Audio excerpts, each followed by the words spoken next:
स्वागत है आप सभी के पसंदीदा यूट्यूब चैनल राय एजुकेशन में। सभी मित्रों को सुप्रभात है। Very good morning to all of you. 69,000 भर्ती महत्वपूर्ण अपडेट और चर्चा भी करनी है आज के मॉर्निंग सेशन में आज के प्रमुख अखबारों से।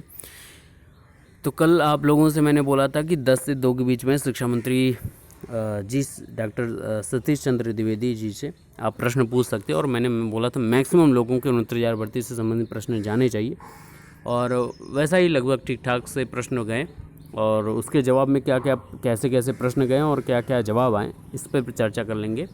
1 दर्जन से अधिक शिक्षकों की होगी सेवा समाप्ति। सुनवाई की तारीख 69,000 भर्ती से जुड़ी हुई उस पर चर्चा करनी, अपडेट देखनी है। बर्खास्त शिक्षकों से रिकवरी होगी या नहीं होगी, इस पर भी कल विशेष शिक्षा मंत्री से बातचीत हुई, और अभ्यर्थियों के दस्तावेज सही करने का मौका दे सरकार। ये अभी तक 69,000 भर्ती के वो अभ्यर्थी हैं जो उनके डॉक्यूमेंटेशन में कुछ न कुछ समस्याएं दिक्कतें हैं, और वो लगातार इस पर मांग रख रहे हैं। तो चलिए फटाफट सारी अपडेट को कवर कर लेते हैं। तो उन सभी अपडेट को कवर करूं, सबसे इम्पॉर्टेंट अपडेट उसके पहले ये है कि प्रदेश में आपके नए परिषदीय स्कूल खोलने पर रोक लगी है। उत्तर प्रदेश सरकार ने बेसिक शिक्षा में सुधार के लिए अब निजी जूनियर हाई स्कूलों का अनुदान पर लेने और नए परिषदीय स्कूल खोलने पर रोक लगा दी है। इन स्कूलों में घटती छात्र संख्या और केंद्र से कम मिल रहे बजट के चलते यह फैसला किया गया है। इस बीच मौजूदा विद्यालयों में सुविधाएं और पठन पाठन का माहौल सुधारने पर सरकार ध्यान केंद्रित करेगी। अपर मुख्य सचिव बेसिक शिक्षा रेणुका कुमार ने इस संबंध में आदेश जारी कर दिया है। शासन स्तर पर विचार विमर्श के बाद ही पाया जाएगा कि छात्र संख्या के आधार पर शिक्षकों की तैनाती की जाए। छात्रों की संख्या बढ़ाने के लिए छात्रों और शिक्षकों की नियमित उपस्थिति के साथ बेहतर पढ़ाई की व्यवस्था हो, यह सबसे इम्पोर्टेंट बात है। तो नए प्रदेश में परिषदीय स्कूल खोलने पर अभी फ़िलहाल में रोक लगी है। अब नए शिक्षक जैसे 69,000 भर्ती के नए शिक्षक या आने वाली भर्तियों के जो शिक्षक तैनात होंगे, तो उस अनुरूप में कैसे क्रियाकलाप या कैसे कठोर कदम हम अनुशंसनीय कदम उठा सकते हैं जिससे कि छात्र संख्या प्राथमिक विद्यालयों में, परिषदीय प्राथमिक विद्यालयों में बढ़े, और जिसके अनुरूप फिर ऐसे नए प्राथमिक और परिषदीय स्कूल खोले जा सकें प्रदेश में। तो इस पर डिपेंड करता है आने वाले समय में।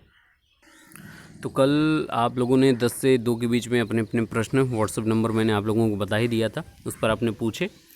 और 69,000 शिक्षक भर्ती, फर्जी शिक्षकों की नियुक्ति और कार्रवाई, कई ढेर सारी चीज़ें, इन सभी चीज़ों पर विशेष शिक्षा मंत्री ने जवाब दिया। तो इसमें सवाल था कि 69,000 शिक्षक भर्ती में सरकार की ओर से इतनी लचर पैरवी क्यों हो रही है। सरकार की ओर से नामित वकील कोर्ट क्यों नहीं पहुंचते हैं। क्या अधिकारी सरकार का आदेश पालन न करके मनमानी करने के लिए स्वतंत्र हैं। 17 महीने से चयनित अभ्यर्थी न्यायालयों का चक्कर काट रहे हैं और नियुक्ति नहीं मिली है। ये पंकज कुमार पांडे जी का बसंतपुर इटावा से प्रश्न था। जवाब इसमें मिला है कि मामला सुप्रीम कोर्ट में है। जैसा एज ऑब्वियस सभी को पता है कि यही जवाब रहेगा, न्यायिक प्राधिकरण के अंतर्गत है सारी चीज़ें। सरकार मामले को गंभीरता से लेते हुए तत्परता के साथ पैरवी कर रही है। सरकार शीघ्र भर्ती करना चाहती है, पर मामला न्यायालय में है। इससे न्यायालय का फैसला आने के बाद ही आगे की कार्रवाई की जाएगी। एज ऑब्वियस ये उत्तर सभी को पता था, इसमें कुछ नया उत्तर जोड़ा नहीं गया है। इसके अलावा फर्जीवाड़े के ऊपर जांच चल रही है, एसटीएफ लगातार जांच कर रही है, और कई प्रमुख चीज़ें। लेकिन मेरा एक ही निवेदन रहता है बार बार कि इन सभी चीज़ों में लचर पैरवी का जो हिस्सा है, जैसे एसजी के लिए हर जगह बातचीत की गई थी, न्यूज़ पे चैनल्स पर निकाल दिया गया था कि सॉलिसिटर जनरल पहुंचेंगे तुषार मेहता जी, लेकिन वो बीच बीच में बस दर्शन देने के लिए आए थे।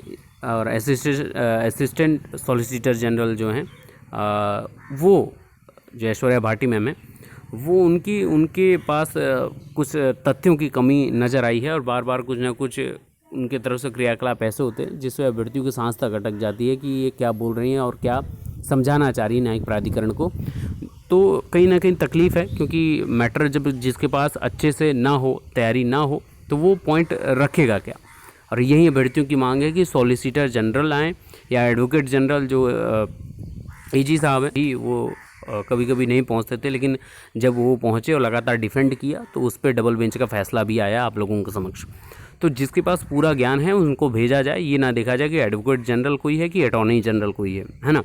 ये सबसे इम्पोर्टेंट बात होनी चाहिए। बाकी सुनवाई को लेकर कई इम्पोर्टेंट है कि कल अपडेट ये मिल रही थी कि 24 तारीख के आसपास आपकी सुनवाई देखने को मिल सकती है। हालांकि जब तक कॉज लिस्ट ना आ जाए तब तक इस पर विश्वास नहीं किया जा सकता। और कॉज लिस्ट आने के बाद भी उस पर, क्योंकि देखिए अभी जितनी टीमें हैं, चाहे बीएड टीम हो चाहे बीटीसी टीम हो, सभी लीगल टीमों को अभी अपनी ब्रीफिंग पर सबसे ज़्यादा फोकस करना चाहिए, मॉडिफिकेशन पर, और जिस पर उनको मजबूती से प्रहार करना है उन पॉइंट को बहुत अच्छे से ब्रीफ करना चाहिए। सभी को पता है कि आपके पास सीनियर अधिवक्ता हैं, आपके पास एवार हैं, अधिवक्ता हैं आपके पास, लेकिन इम्पॉर्टेंट है ब्रीफिंग का मैटर है। और सबसे इम्पॉर्टेंट मुझे जो बार बार कहना है और मैं बार बार जो कहता आया हूँ कि विपक्ष के अधिवक्ता बस गुमराह करेंगे। सिंगल बेंच डबल बेंच आपने देखा है, और सुप्रीम कोर्ट में भी पिछली सुनवाई में 15 तारीख में भी यही हुआ है। तो वो गुमराह वाली स्थिति ना क्रिएट हो और आपके पक्ष के अधिवक्ता बीच में इंटरप्शन क्रिएट करें कि मेन मुद्दा मॉडिफिकेशन और कट ऑफ है, इस पर पैरवी हो सके, इस पर बात हो सके। अगर इनके पास कोई लीगल लॉजिकल बात तो है नहीं, ना कोई ग्राउंड है, लेकिन फिर भी अगर कुछ है तो वो बोले, नहीं है तो फिर वो शांत हो जाए और हमको अपनी बात को रखने दें। सीधी बात है, और इसके अलावा कुछ और पॉइंट नहीं सुनना है। सीधी बात और स्पष्ट बात है। हमको 37,339 पद जो होल्ड फालतू और फर्जी तरीके से कोर्ट को गुमराह करके किया गया है उसको हटाना है, और पूरे 67,867 यानी कि जो लोग चयनित लिस्ट में हैं 69,000 सीटों के सापेक्ष उस पर भर्ती करनी है। सीधी और एक मांग होनी चाहिए। और इन सारी क्रियाकलापों के बीच में अभ्यर्थियों के दस्तावेज सही करने का अवसर दे सरकार, ये मांग लगातार होती आई है अभी तक। और जो कमी दस्तावेजों में रह गई, डॉक्यूमेंट्स में रह गई, जो प्रॉब्लम है, तो उसको लेकर कई याचिकाएं भी आपकी खारिज हुई हैं और उस पर बातचीत भी की गई है, जिसमें मैंने कई बार बताया आप लोगों को कि जिला चयन समिति ही सर्वे सर्वा होगी, और वो जहाँ पर आपका डॉक्यूमेंटेशन होगा, वेरिफिकेशन होगा, डॉक्यूमेंट जहाँ सबमिट होगा, वहीं पर आपको एफिडेविट जमा करके कि हमारे में ये त्रुटि है और इसको संज्ञान में लेते हुए आप हमारा डॉक्यूमेंट एक्सेप्ट करें। तो वो उनके अधिकार क्षेत्र के अंतर्गत आता है। कोई इस पर रोक, कोई टिप्पणी नहीं कर सकता है। 1 दर्जन से अधिक शिक्षकों की होगी सेवा समाप्त। राजकीय कॉलेजों में तैनात शिक्षक के सत्यापन में मिली है गड़बड़ियाँ, जिसको लेकर ये कदम उठाया गया है। तो प्रदेश के राजकीय माध्यमिक कॉलेजों में तैनात करीब 1 दर्जन शिक्षक की जल्द ही सेवा समाप्त होगी। उनके अभिलेख सत्यापन में खामियां प्रमाणित हुई हैं। अब देखिए कहाँ से खामियां, कहाँ से फर्जीपंती निकलती है। एक जगह से अनामिका शुक्ला वाला जो मैटर चला, वहाँ से ये पूरा घूमता घूमता प्राथमिक की सीढ़ियों पर चढ़ा। प्राथमिक में जो खामियां थी पिछली सरकारों में, पिछले अधिकारियों के जेब भरने की वजह से, उन खामियों को चलते हुए 1700 से ज़्यादा शिक्षक बर्खास्त हुए, फर्जी डिग्री, फर्जी डिप्लोमा, फर्जी टेट की मार्कशीट वाले। और ऐसा ही अब यहाँ पर राजकीय विद्यालयों में भी देखने को मिल रहा है। तो जितने फर्जी शिक्षक हैं जिनकी वजह से प्रदेश सरकार और प्रदेश की शिक्षा व्यवस्था गर्त में गिर रही है, उन पर कार्रवाई तो होनी चाहिए, और रिकवरी मोड पर भी सरकार को काम करना चाहिए।